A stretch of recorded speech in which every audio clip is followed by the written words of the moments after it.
Hi అండి, welcome to Jyothish kitchen. అందరూ ఎలా ఉన్నారు? ఈరోజు మనం చేసుకోబోయే వంట చికెన్ గ్రేవీ కర్రీ అండి. చపాతీల్లోకి బాగుంటుంది అది. అలాగనే చికెను,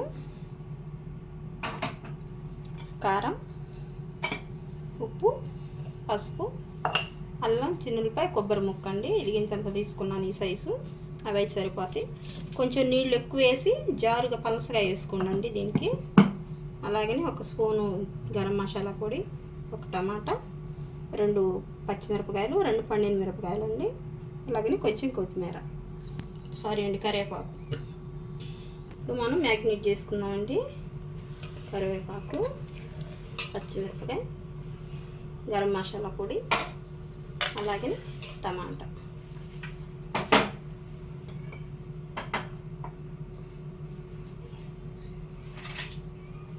సరిపోయినంత కారం అండి.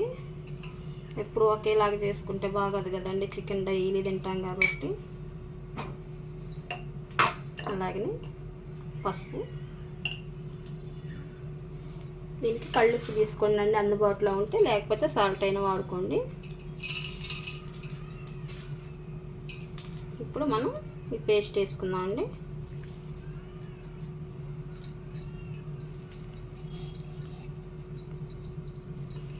ఇప్పుడు మనం బాగా కలుపుకుందాం అండి.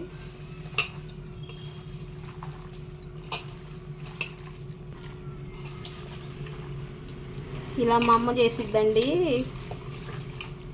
చాలా బాగుంటుంది. ఇలా చేసి మట్టి సెట్లో ఉండేది నేను చిన్నగా ఉన్నప్పుడు. ఇప్పుడంటేనండి నాన్ స్టిక్కి మామూలు కళాయిలు వచ్చినాయి కదా. ఇప్పుడు 2 స్పూన్ల వరకు ఆయిల్ వేసుకుందామండి. మనకి ఆయిల్ వేసుకోవటం వల్ల ఏంటంటే, మనకి రెస్టారెంట్లో పట్టు పొంగులో తునిగిపోయిద్ది కదండి, అలా వచ్చిద్ది పీస్గా. ఇది అయింది కదండి. ఇది ఒక అరగంట మనం ఫ్రిడ్జ్లో పెట్టుకుందాం. తర్వాత మళ్ళీ అందులోకి వేయాల్సినవి చెప్తాను. అరగంట తర్వాత కలుగుతామండి.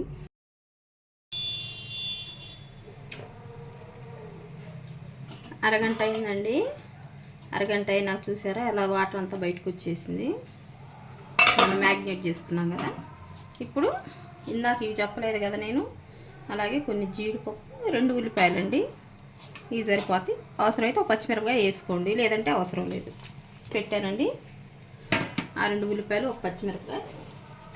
ఇప్పుడు మనం చిన్న కళాయి ఒకటి తీసుకున్నాం. స్టవ్ వెలిగించుకుందాం.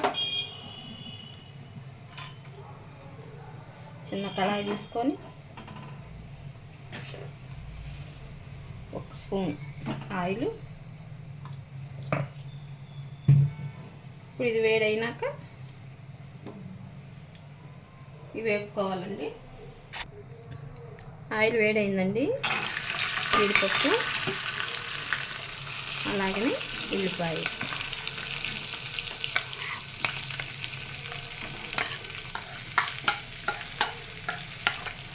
కొంచెం లైట్గా వేపుకుందామండి. ఎవరికి అలా కచ్చా అయితే చాలు. అంటే ఇలా అయితే చాలండి. ఇక మనం స్టవ్ ఆపుకుందాం. స్టవ్ ఆపుకొని ఈ పక్కన పెట్టుకున్నాం.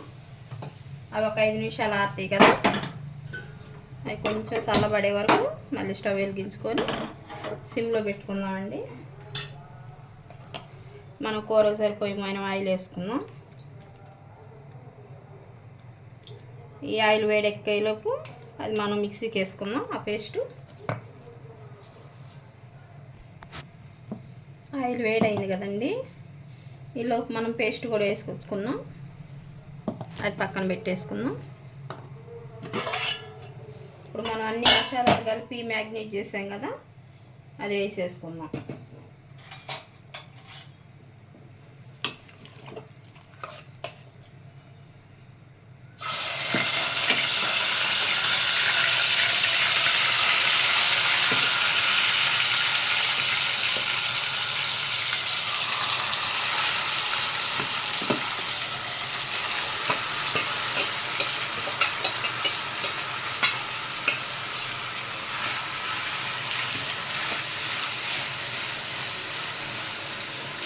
ఈ కర్రీ కల్లా మనం మ్యాగ్నేట్ చేసుకోవటమే ప్రాసెస్ అండి. తర్వాత ఎంతో ఈజీగా అయిపోయింది కూర.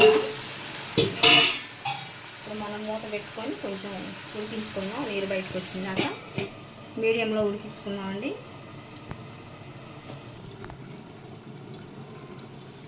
చూద్దామండి. చూసారా వాటర్ మొత్తం బయటకు వచ్చింది. మనం ఇంకా అసలు కర్రీకి వాటర్ వేసుకునే పనే ఉండకుండా ఇవే సరిపోతాయి మనకి. ఒకసారి కలుపుకొని మళ్ళీ మూత పెట్టేసుకొని ఒక 5 నిమిషాలు చూద్దామండి. దగ్గరకు వచ్చింది కదా మంచిగా. మనకి కర్రీ రెడీ అయిపోయిందండి. ఇలా మ్యాగ్నేట్ చేసుకుంటే ఏంటంటే అండి తొందరగా ఉడికిపోయిద్దండి. అది కాక మనకి పీసులు గుళ్ళు లేకుండా ఉంటుంది.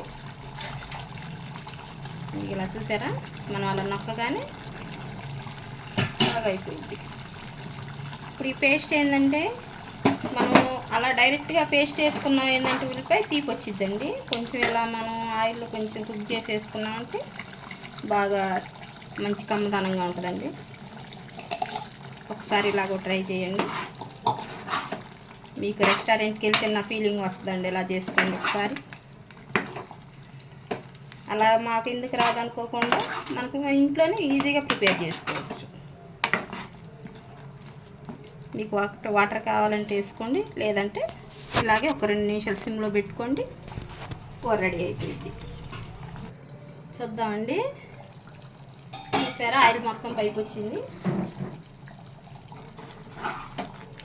మనకి కర్రీ రెడీ అయిపోయిందండి. మీకు చపాతీలోకైనా పుల్కాల్లోకైనా చాలా బాగుంటుందండి. బగారా రైస్లోకైనా.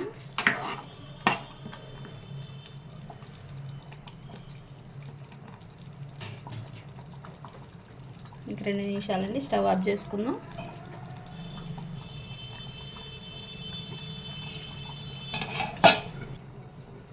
స్టవ్ ఆఫ్ చేసుకుందామండి. కళాయికి కూర దించుకుందాం. ఇంకా అంతేనండి. నా కాడైతే కొత్తిమీర లేదు కాబట్టి వేసుకోలేదు నేను. మా కూర నచ్చినట్లయితే లైక్ చేయండి. ఒకసారి ట్రై చేయండి. లైక్ చేయండి, సపోర్ట్ చేయండి, షేర్ చేయండి, సబ్స్క్రైబ్ చేయండి. Thank you.